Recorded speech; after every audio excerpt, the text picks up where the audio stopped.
Maring itinanggi ni Pangasinan Governor Amado Espino Jr. na sangkot siya sa weteng. Sinisiraan lang daw siya dahil malapit na ang eleksyon. Maingat naman si Lingayen Dagupan Archbishop Soc Villegas sa pagtalakay sa issue. Pero dapat daw lumabas ang buong katotohanan. Balitang hatid ni Sandra Aguinaldo.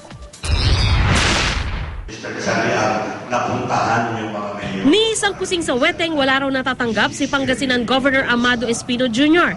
Yan ang mariin niyang iginiit kasabay ng pagtanggi sa akusasyon ni Bugalyon Mayor Rodrigo Orduña na sangkot siya sa numbers game.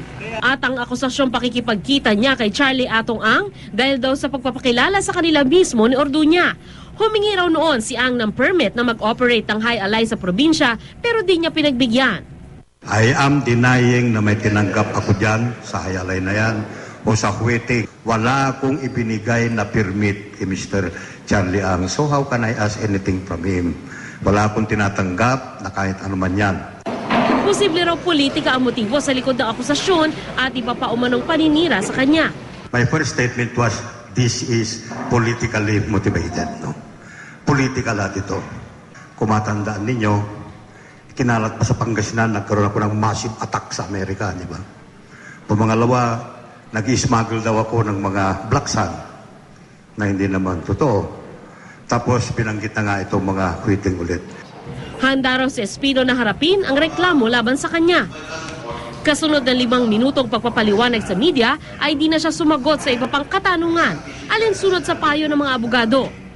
Sa gitna ng kontrobersya, nagpakita naman ng suporta ang sangguniang panlalawigan sa gobernador. Panahon na po talaga ng politika, panahon na po ng siraan. Sa ngayon po ay nais muna ho namin makita rin at gusto rin po ni Governor na makita lahat ng mga charges laban po sa kanya at kung ano po yung mga aligasyon at lahat po ng mga detalye dito bago po kami sumagawa ng kahit na anong galaw. Tumanggi namang magkomento sa akusasyon si Lingayen Dagupan Archbishop Socrates Villegas, bagamat naniniwala raw siyang may weteng pa rin sa Pangasinan. Kung iisang side pa lang yung napakinggan natin, ay kailangan nating hintayin na makita talaga yung kabilang side so that we can make our own moral judgment. Pero ayon sa Pangasinan Police, mahigit 70% na raw ang nahinto sa operasyon ng weteng sa Pangasinan. High alay lang daw ang meron ngayon sa lalawigan. Sandra Aguinaldo, GMA News.